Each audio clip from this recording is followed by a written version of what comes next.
Hi, this is Mike from GameSnafu.com here with Todd Harris from Global Agenda. We're going to get a little update on the game. Thanks very much, Mike. Yeah, we're excited to be here in Los Angeles at E3. We're actually showing off quite a bit of new content and a few new features as well. On the content side, we're showing character creation. So actually, we've got a pretty sophisticated face customization system, and we're showing that off for the first time. The players actually get to play through our Inception mission, which is gives a glimpse into the backstory of Global Agenda, how as an agent character you escape and you're a fugitive from the Commonwealth world government. You're freed by a team of agents, and then you actually go out and discover other player agent groups in the world. We're showing a few new PvP maps. One zone that we're showing is set in the Arctic, and we have another zone in the Himalayan region, which is a pretty nice change for us because it introduces some greenery. We've got foliage by Speed Tree, and a lot of our maps have been more urban settings up until now, so that's nice. And then in terms of player versus environment, we've really revamped our PvE recently based on feedback out of our alpha. We've got some really compelling content that we're showing here today.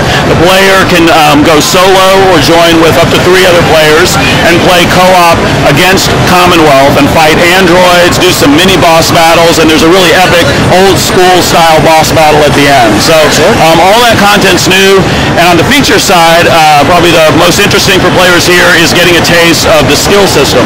So we have a talent tree-like structure. There's 3 skill trees that are unique for each of our 4 classes, and players are getting a chance to just taste and reconfigure and respect their characters the way they want. So, are you showing the new tutorial here at E3? We are. Players are able to create characters and go through the tutorial process, and we found it's a really good introduction to the basic gameplay of Global Agenda. Unlike a lot of MMOs, your player can jump, they can crouch, they can wall jump, they can actually grapple on ledges, and of course they can jetpack, our favorite. Yes. And so it's a nice tutorial that they get a chance to try that all out and master those skills even before they choose their class.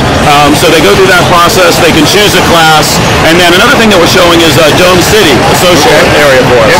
I've actually been through that tutorial. It's quite fun, and it did tie the character to the game for me very well. Cool. Excellent. So. And yeah, the Dome City, as I mentioned, is really our first social hub area that we've shown, at least publicly. We are going to have approximately 100 players that can meet each other and greet each other there, form groups. There are vendors there, so as a player, I can buy new helmets, new armor, new jetpack. Players going to be able to actually buy implants that they can, they're basically permanent buffs for their characters. That's new. That sounds good. That's right. There's going to be VR arenas where you can jump in and shoot your friends and practice things in kind of a no-consequence PvP if you want. So it's a really nice-looking area, fictionally set in the Sonoran Desert, and players have been responding to that really well at the show. All right, great. How close to full-scale beta are you at this point? Oh, the never-ending question. Very close. We probably would have made it if it wasn't for this pesky show we had to rally for right in between. We're actually been shooting for the end of June, and in the best case we'll hit that, but summer definitely. So if not June, we'll be looking within a month after that. So in the June or July time frame, and right now the team back in Atlanta is still working hard so we can try to hit end of June. Any major changes going to happen right before or after beta launches?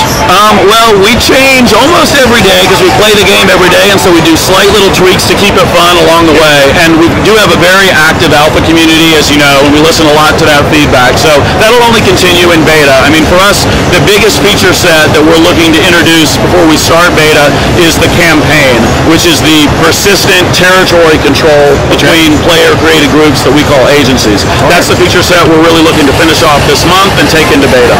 Some of you may wonder how I know some of this stuff. I'm actually ARC 2112 in the Global Agenda Alpha. So, what class do you play?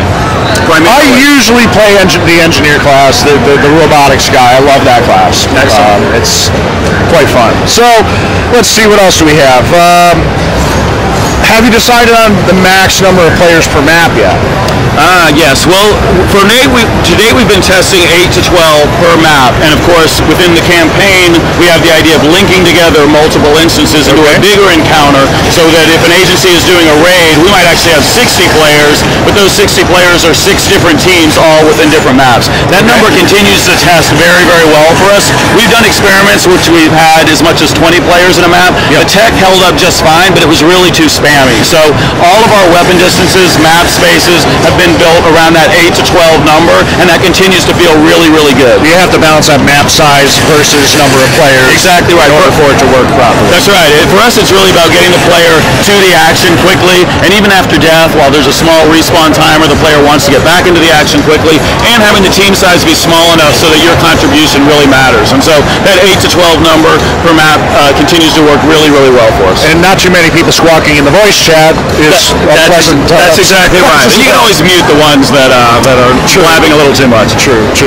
Okay, and the other infamous question is, do you have a plan for release date this month? Yes, we have a plan. We'll see how we do with that. All right. As always, we do pay a lot of attention to what the community thinks, and we will not release the game before it's both fun and ready. But our plan so far will be, after a successful closed beta in summer, we'd like to go to more of an open beta in fall and try to release by the end of this year. So that's the goal. We'll continue to give updates if that changes, but so far we've done a good job sticking to those dates. I'll point out also that we are still taking applications for our closed beta. So people can go to www.globalagendagame.com and sign up for the closed beta opportunity. All right, great. We have a game portal for Global Agenda on our site as well, and this interview, as well as the new screenshots that Global Agenda is giving out today with the press kit, will be mixed in with that, so you should have a nice update as far as Global Agenda goes. Great. Michael, just want to thank Game Snafu for the interest and for you playing on Alpha and giving me the opportunity to occasionally shoot you. But I want to thank Game Snafu. Global Agenda will be available for release at the end of 2009. We are still accepting testers for our beta program. People can go to www.globalagendagame.com and sign up for that closed beta. Thank you very much, Todd. Thanks. Have a good show.